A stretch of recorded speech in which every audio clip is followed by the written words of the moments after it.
Hello everyone. Welcome to FET English Hub. Today we'll be looking at this poem by William Shakespeare, which is a sonnet, Sonnet 130, titled "My Mistress's Eyes Are Nothing Like the Sun." Now, as you see that on the background here, I've got a picture of two uniquely beautiful women, and I believe that this poem is about a representation of two beautiful women. The other one would be uh, the one that is projected by the conventional poet, of which Shakespeare is trying to mock, and this one will actually also be a picture of Shakespeare's beloved that he is projecting to us, as I believe that this poem is dealing with that. So it will be good maybe to stop here and ask ourselves what is Sonnet 130 about. Okay, maybe before I go too far, maybe let me just say this. This is supposed to be a revision for my grade 12 learners. This poem is one of the poems that they were doing this year and they are writing soon. It is for that reason that I'm making this video for them to actually go over it one more time. So it will be very brief and straight to the point. Okay, so as I was saying, it will be very good to stop here and ask ourselves, what is this poem about? Maybe in a nutshell, you could say in this sonnet, Shakespeare makes fun of the courtly love tradition where a lover would actually exaggerate when they praise their beloved. Now, throughout this sonnet, Shakespeare emphasizes the strength of his love for an imperfect but very real woman. That's basically the woman that Shakespeare is trying to portray here, which is way different from what the poet of his time were actually doing. So he uses irony to portray his true love for his woman. Now, at first, he seems to feel nothing positive towards his woman, but in the final couplet, his sincere love for her is evident, and it is clear that Shakespeare really admires his woman the way she is. Now, literally, this poem lists characteristic of a speaker's loved one as they are seen by him. Now, figuratively, the speaker mocks society for what it considers a beautiful woman or a perfect woman. Now, I'm going to quickly read through this poem and then we look at it line by line. As I said, I'll be very brief and straight to the point. My mistress's eyes are nothing like the sun. Coral is far more red than her lips red. If snow be white, why then her breasts are dun? I've seen roses damasked red and white, and in some perfumes is there more delight than in the breath that from my mistress reeks. I love to hear her speak, yet well I know that music hath a far more pleasing sound. I grant I never saw a goddess go. My mistress, when she walks, treads on the ground, and yet, by heaven, I think my love as rare as any she belied with falls compare. Now, let's look at the first line of this poem. My mistress's eyes are nothing like the sun. If you look at that line, in Shakespeare's time, mistress was more a general reference, meaning my love or my darling. Now, I think that was one of the questions that we saw on a trial exam. There was a question that required you to comment on that, and most of the people's answers were saying mistress is a side chick, I think some said, and some also said a mistress is a woman that you are not married to. But it is very important to actually go back into the time and lived in the time when this poem was actually was when this poem was written. It would be good to contextualize a poem.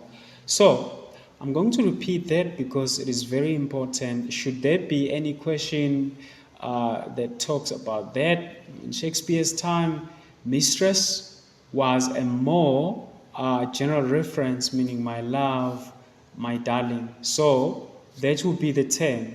So it would be very good again to be within the time frame in which the poem was actually written. Now, also another thing here, there was also another question about why he says my, account for the use of the personal pronoun my.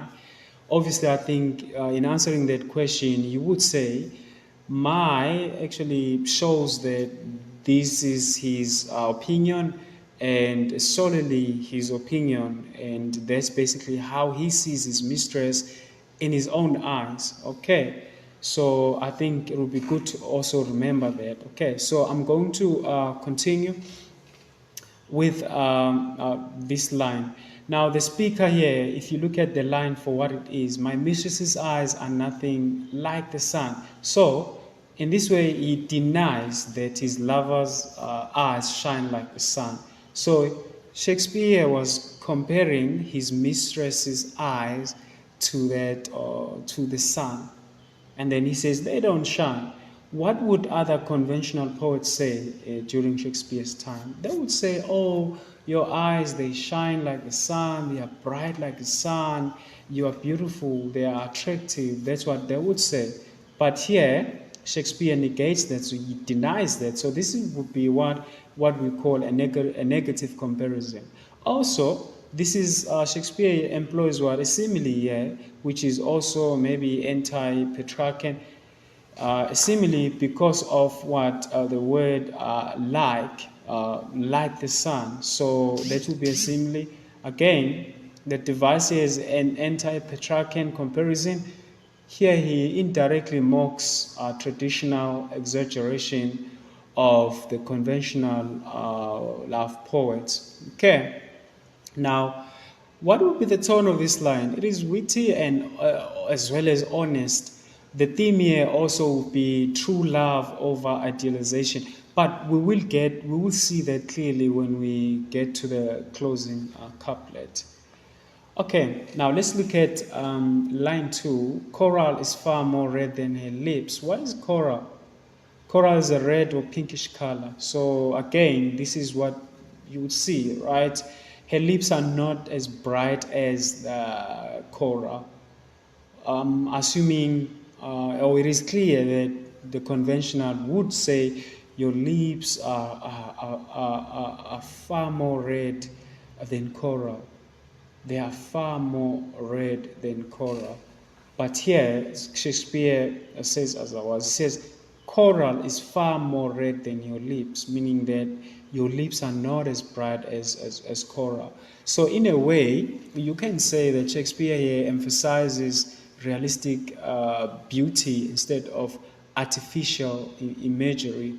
Again, the device here will also be what simile is using what we call a comparison. And also imagery here is basically color, coral. And what does this mean? It basically means that love doesn't depend on perfect appearance.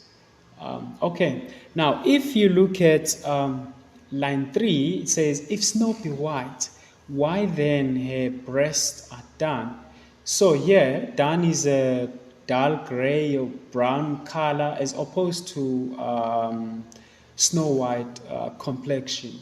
So he says your breasts are like that. They are not snow white. Why is this important? Why is he even saying that? This is basically a contrast. He contrasts the usual white-skinned ideal of beauty. White is beautiful. Most of these conventional poets would actually say you are beautiful. You have a bright skin, white skin. So in this way, Shakespeare challenges racialized ideals of beauty. If you are not white, if you are not posh, then obviously you are ugly. So in a way, Shakespeare sees that differently. So, again, if you go back to his time, to have a snow white complexion was considered to be a good attribute, so he tries to deviate from that. So his mistress has a dull complexion, but what matters is the fact that he loves her still. I think we'll see that again when we reach the conclusion of the poem. Now, he started with the eyes, when he went to the lips, and then now he also spoke about what? Yes, now he's looking at the hair, her hair, which is again one of the attribute that the traditional love poet would make, that their mistresses as blonde hair, curly hair, soft hair. But this is what Shakespeare says about his mistress. He says, if hairs be wires, black wires grow on her head. So in a way, my mistress is not like your mistress. My mistress is real. Even her hair is like wires. Okay, so let's look into that. So this is basically, you would agree that it's not a pretty picture.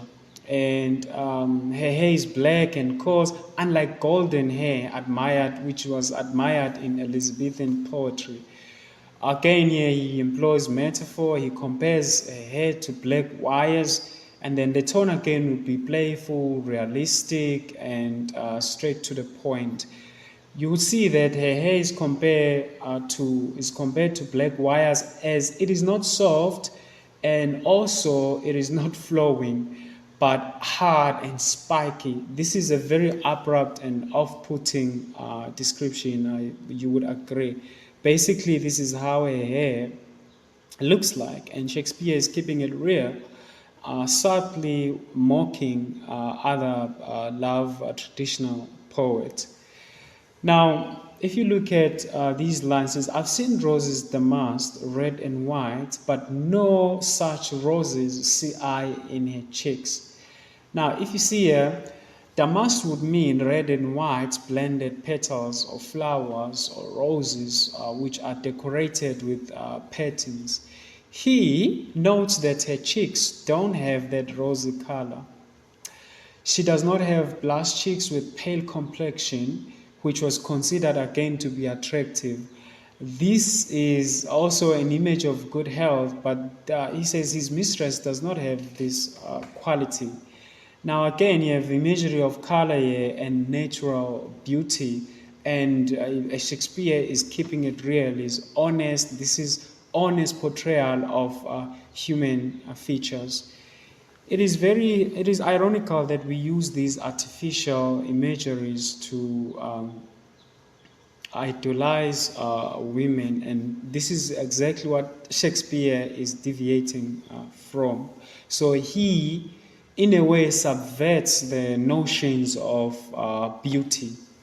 Okay, and then the following lines now are about her breath, and he says, in some perfumes is there more delight than in the breath from my mistress's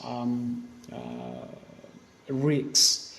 Now, Shakespeare admits other scent smells better than her breath. Reeks here means smells, not necessarily badly, but that what is basically comes to mind if you look at other comparison that he has made previously. Now, he says some perfumes are far more fragrant than the smell of a breath. This is particularly shocking and offensive. Also, the device here is that of sensory imagery, the sense of smell. And the tone again is honest, brutal honesty, humorous again, but in this humor, affection also is revealed.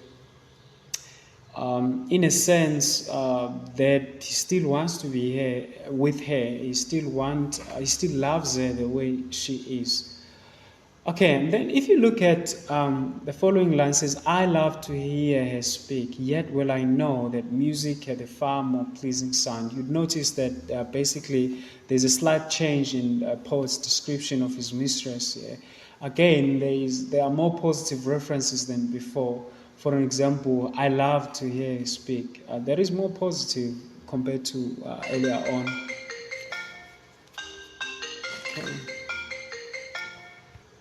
Okay, sorry about that. We got disturbed. Okay, so I was saying is more. There are more positive references now than before. Then, as we were saying, that the sound of music is more gentle, is pleasing to hear than the sound of basically a voice. Again, there's contrast here between music and reality. Love appreciates imperfections. That's basically what it means. I love to hear you speak, even though music is far more better than the sound of a voice, but I still love to hear you speak. That's what Shakespeare is basically communicating here or saying. Now, if you look at these two lines before we look at the closing couplet, it says, grant I never saw a goddess go. My mistress, when she walks, treads on the ground. He admits that he had never seen a goddess move. He admits his mistress is not divine. She walks like a mortal. She's real and she's more grounded. So here you see there's basically an allusion to mythological beauty.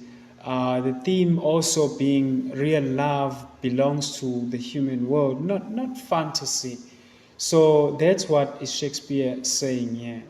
Now, and then we get to the real deal, the point that Shakespeare really wanted to make, the point that he was driving throughout.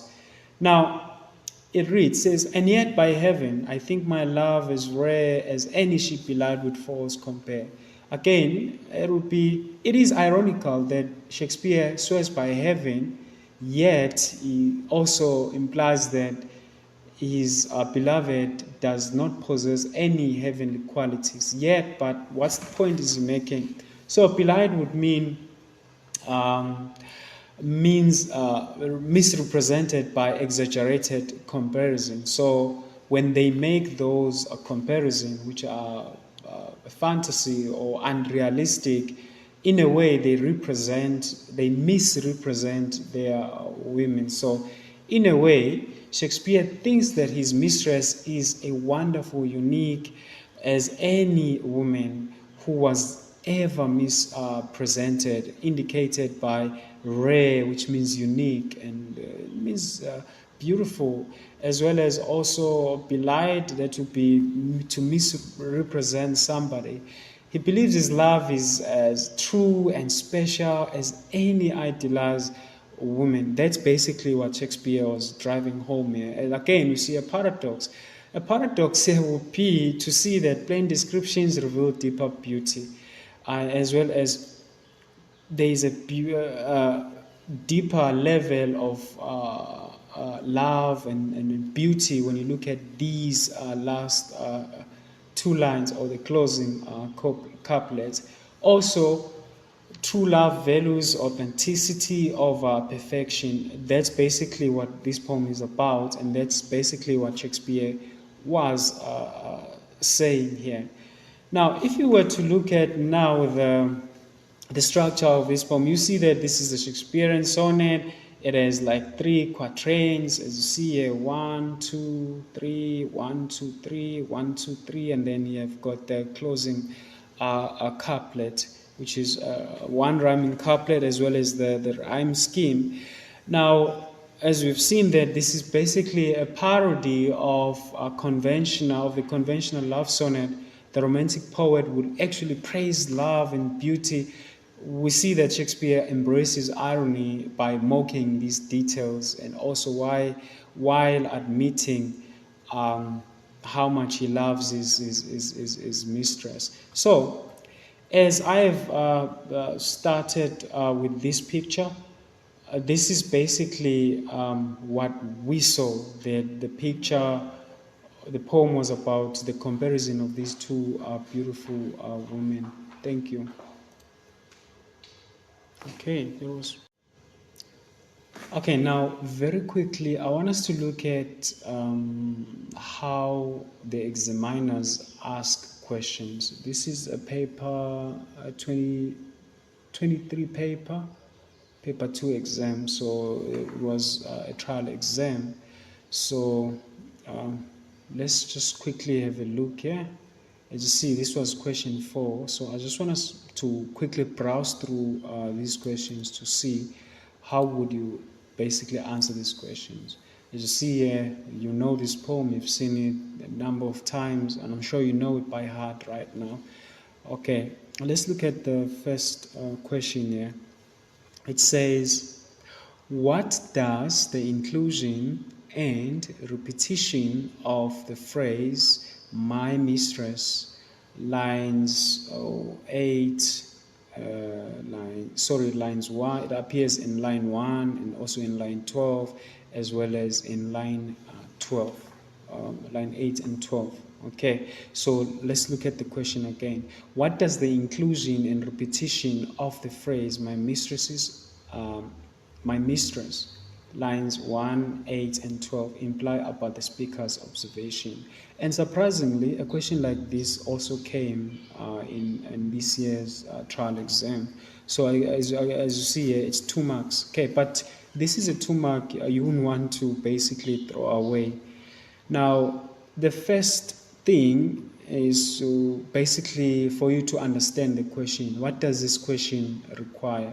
Now, if I look here closely, the emphasis here is my mistress. And you see that my mistress is basically a what?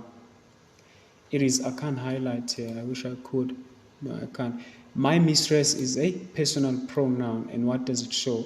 My mistress, my mistress. So the question says, what does the inclusion and repetition of the phrase "my mistress" imply about the speaker's observation? Okay. We know generally we say repetition is for what? Emphasis. So what is being emphasized here? My mistress, my mistress, my mistress, my mistress. Basically, it would mean, I think I tried to actually address this when I was taking you through that poem. My mistress, it's very important to understand the question, because some of you would actually get this question wrong because really you don't understand. So I would actually suggest that this is where you need to actually take your time. I'm not saying spend about 15 minutes on one question. Obviously, you wouldn't do that, right? Because you want to finish the paper. But read the question more than once to make sure that you understand. Underline things that you think the question is basically based on. As you see here, they quoted these lines. They tell you that this phrase appears in line 1, in line 8, in line 12.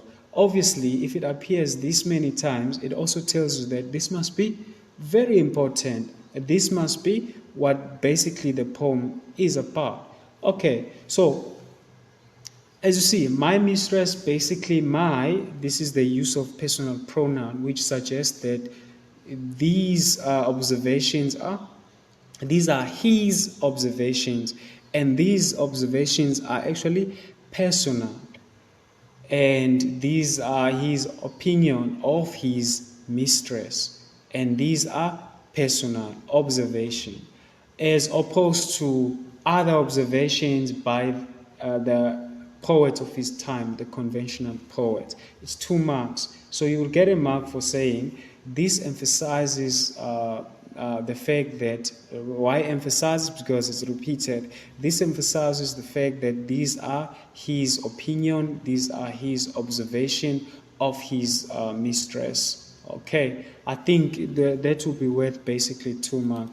If you look at question 2, it says, comment on the effectiveness of the alliteration in line 11.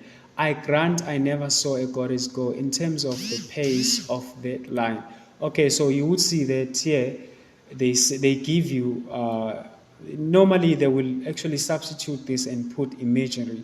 They will say comment on the effectiveness of the imagery in the line, then they quote it. In that style of questioning, then you'll have to actually emphasize that this is alliteration. But since here they told you, so you would see that this is somehow if you look at alliteration here, I grant I never saw a goddess go. So this creating a sound. So this basically creates a rhythm, and it mimics the way in which she goes. She doesn't float. She's very real. She's grounded, and even that's basically how she walks, which is again the opposite of what other conventional poets are saying, because they will tell you that she's a goddess, meaning that she floats. You won't even hear any sound when she walks. However, she's not a goddess. She's a real woman. She's grounded. So that's why. So that's what your G sound, hard G. Even the way she walks, she stomps her foot hardly on the ground, and yeah, that's basically your answer. Yeah. Okay. And then the next question, the speaker uses the word yet twice in the poem in line 9 and 12. Discuss the contrasting effect of the poem by explaining what he's trying to convey in each of these lines. So here you're going to have to go over each of those lines. This is line 13. If you look at line 9, I love to hear speak, yet well I know that music hath a far more pleasing sound. So as you see here, this is a negative comparison. As much as he loved to hear speak, but he says music is far more. So this would be a negative comparison. Whereas if you look at line 13, going downwards, says, and yet by heaven, I think my love is rest. So that would be a positive comparison. And then you're going to have to now give details or content of or context of the line. What is this line addressing and so on? It is positive, and what is it that it is actually addressing? And that's basically how you would actually address to this line. You'll be saying, how do these lines give off a contrasting effect? So you'll have to go to line 9, look at line 9. Line 9 is negative because line 9 is saying this and that, whereas line 13 is positive because line 13 is saying this and that. So that's how you would actually handle these questions. And then last question is 3 marks, is how does the structure of the poem enable the speaker to communicate the central message of the poem? You would see that we said the poem has 3 quatrains, and throughout these 3 quatrains we were looking at let me see if I can show that. Here we were looking at okay, let me just go back here. We're looking at these negative comparison, but now also there is a huge gap as when the poet when he reaches these 2 lines, the closing couplet, when he say, as much as my mistress has all these negative things, but I really love my mistress because she's unique, and yeah, I don't have to really compare to artificial things. She's beautiful the way she is. That's basically when we could see that obviously this was effective, looking at the structure as a whole. I hope I had answered those correctly. I'll try to actually put the memo here so that you can actually go through the memo. I'll put the link of the memo, then you can go through the question and the memo, and you see how you should answer. So I would also suggest that you look at other questions, not just these set of questions, but other questions from previous exam papers, because literally there's no new questions. All these questions, they are related to one another. Thank you for watching this video. Don't forget to subscribe and like and comment and share. Thank you. Goodbye. I'm done. I'm gonna translate my things.